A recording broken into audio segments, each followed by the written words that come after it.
Sesaat lagi Anda akan mendengarkan program Renungan Sahabat Seperjalanan bersama Pendeta Wendy Pratama. Selamat mendengarkan.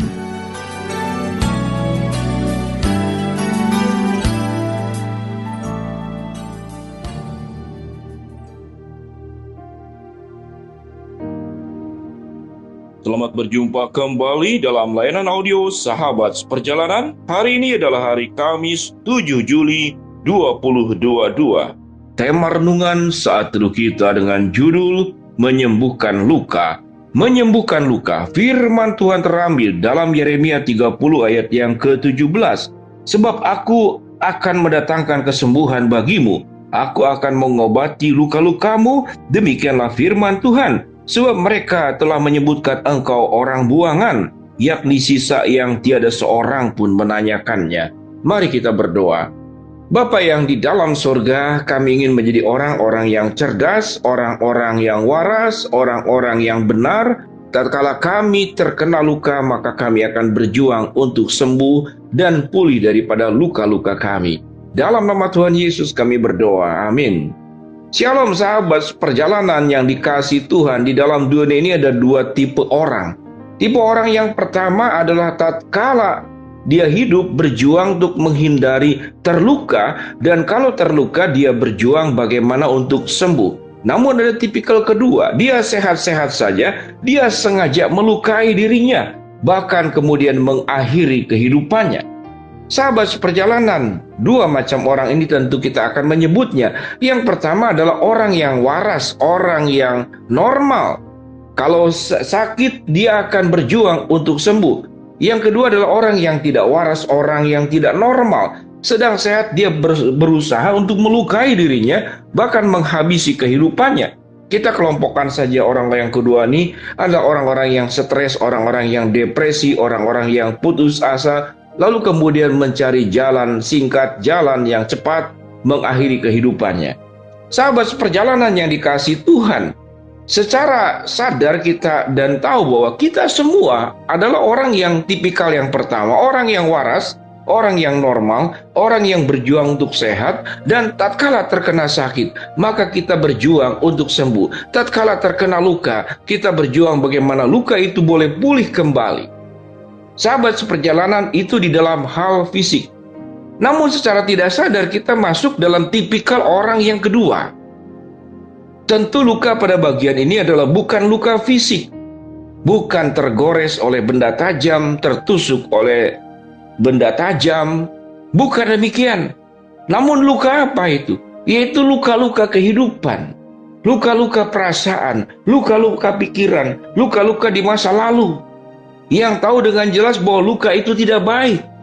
Namun secara tidak sadar kita membiarkan diri kita terluka.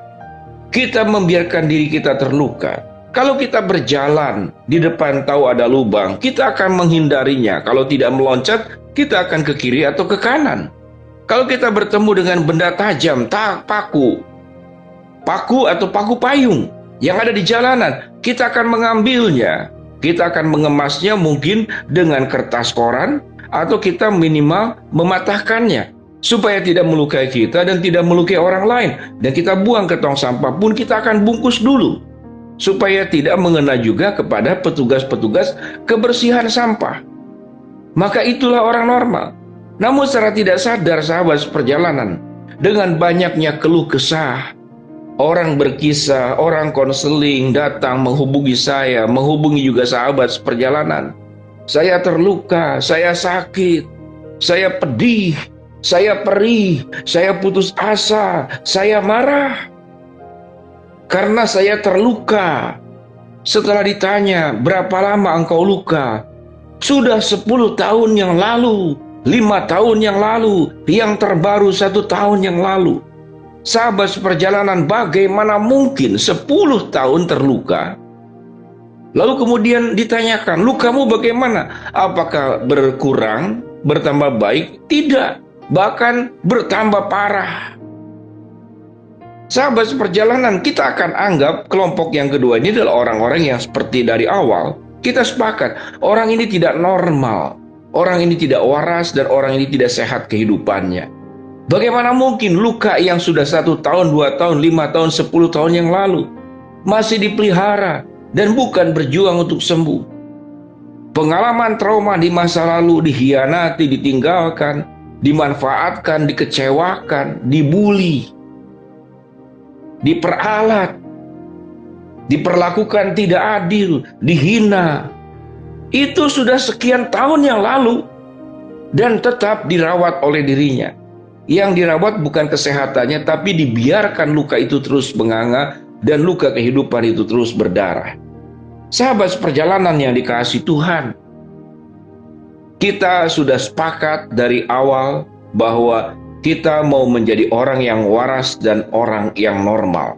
Maka orang yang waras dan orang normal akan menghindari luka. Dan kalau terluka, dia akan cepat bagaimana untuk disembuhkan. Kalau terkena infeksi, kita akan memisahkan infeksi gusi. Maka kita akan, kalau dokter tidak ditemui susah, maka kita akan pergi ke apotek. Kita akan beli Ponstan yang 1 bijinya harganya 4.000 lebih. Kita akan beli antibiotik yang namanya amoxicillin, 1 saset 10 butir cuma 6.000. Karena saya sering memakan 2 obat ini tatkala ada infeksi di bagian gusi. Sahabat seperjalanan, tidak perlu tunggu 2 hari 3 hari. Tatkala rasa nyeri itu timbul saja dan sadar ini adalah infeksi, maka akan segera diobati sekalipun tidak ada dokter. Akan berjuang, kalaupun obat tidak ada, akan berkumur dengan air garam, akan berkumur dengan obat kumur betadin, untuk kemudian membunuh kuman-kuman yang ada di dalam mulut kita, atau infeksi yang ada pada badan kita. Terkena tusuk jarum, terkena pisau, kita akan berjuang. Jadi sahabat seperjalanan, bagaimana mungkin sudah 1 tahun, 5 tahun, 10 tahun luka itu dibiarkan tidak pernah mengalami kesembuhan? Bagaimana supaya untuk sembuh? Yang pertama adalah relakanlah. Berikanlah, lepaskanlah pengampunan. Buanglah segala ikatan-ikatan yang mengikatmu, maka engkau sendiri harus melepaskan ikatan-ikatan itu. Buang dengan rela, karena itu akan merugikan dirimu.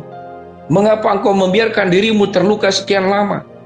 Yang kedua, setelah engkau rela, engkau dengan tindakanmu, dengan sikapmu, dengan keputusanmu, dengan pilihanmu, maka Tuhan mengatakan satu kalimat yang luar biasa dalam Yeremia 30 ayat 17. Sebab aku akan mendatangkan kesembuhan bagimu, aku akan mengobati luka-lukamu. Demikianlah firman Tuhan. Pada bagian ini adalah luka fisik, namun Tuhan menyembuhkan seluruh luka kehidupan kita. Luka jasmani, luka rohani, luka mental, luka pikiran, luka perasaan. Luka-luka di sepanjang kehidupan sahabat seperjalanan. Maukah engkau sembuh dari luka? Kalau sahabat seperjalanan sudah sepakat dengan saya dari awal bahwa orang yang waras, orang yang normal akan berjuang untuk menghindari terluka. Dan kalau sudah terluka akan berjuang secepat mungkin bagaimana luka itu sembuh. Kalau tipikal kedua adalah membiarkan luka itu terus sedemikian rupa, infeksi terus dalam kehidupan yang merongrong kita dan pada akhirnya akan mematikan kehidupan kita. Mematikan semangat, mematikan masa depan, mematikan segala sesuatu yang ada pada diri kita. Mari sahabat seperjalanan, sambutlah Tuhan, relakanlah engkau untuk melepaskan semua ikatan-ikatan yang membuat engkau terluka. Firman Tuhan berkata, sebab aku mendatangkan kesembuhan bagimu, aku akan mengobati luka-lukamu. Demikianlah firman Tuhan. Mari kita berdoa. Bapa dalam surga, sembuhkanlah luka-luka sahabat seperjalanan yang masih terus ada pada diri setiap sahabat seperjalanan dengan campur tangan Tuhan dan dengan kerelaan melepaskan pengampunan untuk semua orang yang pernah menyakiti. Hamba-Mu berdoa buat sahabat seperjalanan yang sedang sakit, Tuhan jamah sembuhkan. Sahabat seperjalanan yang sedang menghadapi masalah, Tuhan bukakan jalan. Sahabat seperjalanan yang sedang memohon berharap sesuatu, Tuhan kabulkan dengan cara dan waktunya Tuhan. Dalam nama Tuhan Yesus kami berdoa. Shalom sahabat seperjalanan, berjuanglah untuk sembuh dari luka. Tuhan memberkati. Amin.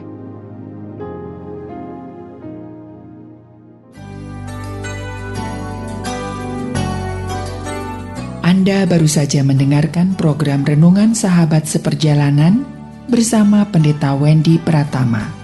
Terima kasih atas perhatian Anda. Tuhan Yesus memberkati.